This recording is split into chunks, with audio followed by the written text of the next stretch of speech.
आधुनिक विज्ञान के वजह से हम आज मात्र अपनी उंगलियों पर ही धरती का दृश्य देख सकते हैं। गूगल अर्थ को नमन करते हुए हम आगे बढ़ते हैं। दिखाई देने वाला दृश्य है हमारा भूमंडल ग्रिड के साथ। हमारे पूर्वजों ने भूमंडल में मौजूद उत्तर ध्रुव को सोम ध्रुव और दक्षिण ध्रुव को यम ध्रुव का नाम दिया। यही है हमारा यमलोक और यही है हमारा स्वर्गलोक। हम इन सुख और दुख के बीच घड़ी के पेंडुलम की तरह झूल रहे हैं। इन सुख और दुख से मुक्त होने को ही हम मुक्ति कहते हैं।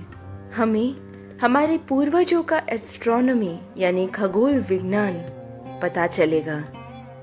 गुजरात के नीचे के हिस्से को उल्टा देखने पर यह गरुड़ आकृति में नजर आता है। आइए देखते हैं कैसे। यही है गुजरात। गरुड़ का मुख पे नजर आ रहा आंख ही है हमारा जूनागढ़। गरुड़ के मुख से जुड़ा हुआ भारत के कन्याकुमारी तक का हिस्सा है इस गरुड़ का पंख। दूसरा पंख अफगानिस्तान से यूएई तक फैला हुआ है। इस गरुड़ के पूंछ के हिस्से में Assam, Myanmar, Bangkok, Hong Kong, Indonesia ये सब आता है। इतना बड़ा गरुड़ ही है श्री विष्णु का वाहन। गरुड़ के आंख में बसे हुए भवनाथ क्षेत्र में सबसे ज्यादा लोग शिवरात्रि मनाने के लिए इकट्ठा होते हैं। कहते हैं कि यह क्षेत्र भगवान कृष्ण ने माया के माध्यम से निर्माण किया था। निर्माण करते समय श्री कृष्ण उनके अत्यंत प्रिय मोर के पंख के आकृति में बनाने को कहते हैं। आप देख सकते हैं मोर के पंख के आकृति का जूनागढ़। गरुड़ के सर पे जहाँ ब्रह्मरंध्र सहस्रार चक्र होता है, वहाँ पर हमारा अति सुंदर सोमनाथ देवस्थान है। इसे वल्लभ भाई पटेल जी ने जीर्णोद्धार करके कलश स्थापना किया था।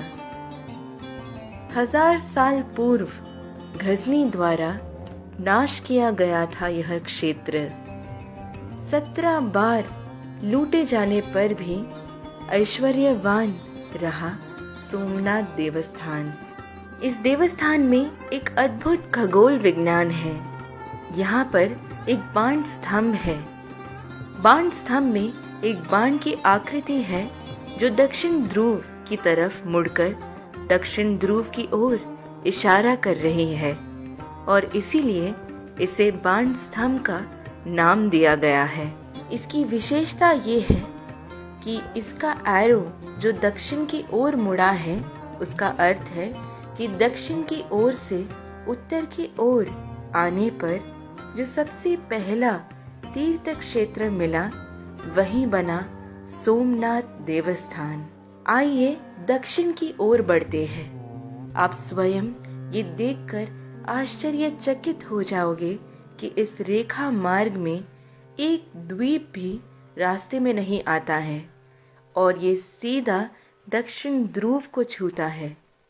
आज के ज़माने में जहाँ हमें हमारे बाजू के घर में क्या चल रहा है ये भी नहीं पता, लेकिन गूगल अर्थ की मदद से हम आज आसानी से इतनी दूर लगभग 24,000 किलोमीटर तक देख पा रहे हैं।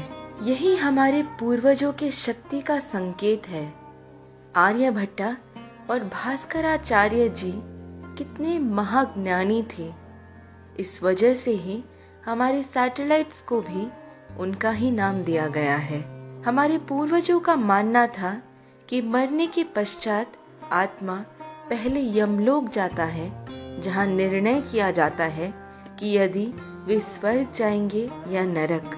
इसीलिए हमारे पूर्वज मृत शरीर के सर को दक्षिण की ओर रखकर लेटाते थे। सोमनाथ को मिलना और सोमध्रुव को मिलना एक ही समान है। भूमि यानी गुड़ और समुद्र यानी नमक, इसीलिए सबसे मीठे फल उगते हैं भूमि पर और नमकीन चीजें समुद्र में। समुद्र और भूमि के मेल से चल रही है हमारी पूरी दुनिया। सोमनाथ की यह अद्भुत लीला पहचानी गई सप्त ऋषि यानी मरीचि, वशिष्ठा, अंगीरसा, अत्रि, पुलस्त्य, पुलह, क्रतु और अगस्त्य ऋषि, ध्रुव ऋषि, हमारे संचारी ऋषि नारदा, राजा ऋषि भगीरथा, विश्वामित्र जैसे कई लोगों के तपों, संचारी, योग और दिव्य दृष्टि द्वारा। यदि आप सोमनाथ देवस्थान जाएंगे तो बाण स्तंभ जरूर देखना। सोना, पत्थर और लकड़ी से बनाया गया यह स्तंभ का जीर्णोद्धार किया था वल्लभ भाई पटेल जी ने। अब देखेंगे कि यमलोक कैसे पहचाना गया। भगवान यमराज का वाहन है भैंसा और ये ठीक भगवान यम की मुख की आकृति का है। गरुड़ के सिर से आते हुए ये रेखा यमराज के सर से आकर मिलता है। भगवान यमराज विराजित है अपने वाहन भैंसा पर। आप भैंसा के आंख, सींग और मुख देख सकते हैं।